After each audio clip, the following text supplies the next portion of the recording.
El ciclo de Carnot. Las máquinas térmicas son dispositivos cíclicos en que durante una parte del ciclo el fluido realiza trabajo y en la otra se hace trabajo sobre el fluido. La diferencia de estos dos es el trabajo neto que entrega la máquina térmica. El trabajo neto y la eficiencia del ciclo se pueden maximizar mediante procesos reversibles. En la práctica no es posible lograr ciclos reversibles porque no se pueden eliminar las irreversibilidades relacionadas con cada proceso, por lo cual la máquina térmica de Carnot es solo teórica. Principios de Carnot. El primer principio dice que la eficiencia de una máquina térmica irreversible es siempre menor que la de una reversible que opera entre las mismas fuentes. La máquina reversible tiene la máxima eficiencia posible y es imposible de alcanzar en la realidad según la segunda ley de la termodinámica. El segundo principio dice que la eficiencia de dos máquinas térmicas reversibles siempre es la misma si operan entre las mismas fuentes, pues ambas tendrían la máxima eficiencia posible. El ciclo y sus etapas. El ciclo consiste en proporcionar una cantidad de calor desde una fuente de temperatura más elevada, realizando una cantidad de trabajo y liberando desecho de calor hacia un foco de temperatura más fría, como el ambiente. Por ser un proceso cíclico reversible, el ciclo cumple que su variación de energía interna es cero. Dado lo establecido por la primera ley de la termodinámica, se obtiene que la cantidad de trabajo neto proporcionado en el ciclo equivale a la diferencia entre el calor suministrado y el liberado por la máquina. El rendimiento de la máquina queda definido por la relación de proporción entre lo obtenido y lo que nos costó para obtenerlo, siendo aquello el trabajo dividido por el calor absorbido. Y como el ciclo de Carnot es reversible, la relación entre calores equivale a la de temperaturas. Las 4 etapas del ciclo. El ciclo se divide en 4 etapas y consiste en 2 transformaciones isotérmicas y 2 adiabáticas.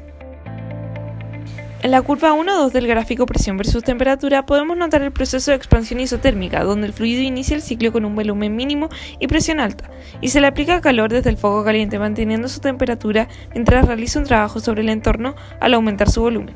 Cuando un fluido se expande, por lo general tiende a enfriarse, sin embargo, como acá se le proporciona calor, el fluido logra mantener su temperatura constante y por ende no cambia su energía interna, convirtiendo completamente el calor absorbido en trabajo. La presión del fluido disminuye en el proceso y se obtiene a partir de la ley de los gases ideales.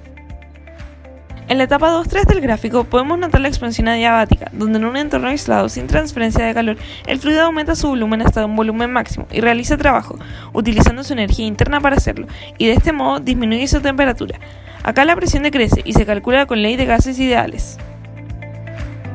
En la curva 3-4 se observa la compresión isotérmica, donde el fluido cede calor hacia la fuente fría, de manera que mantiene su temperatura constante al aplicarle el trabajo, disminuyendo su volumen y aumentando su presión. Dado que durante el proceso su temperatura permanece constante, la energía interna del fluido no varía, así todo el trabajo aplicado es cedido como calor al foco frío.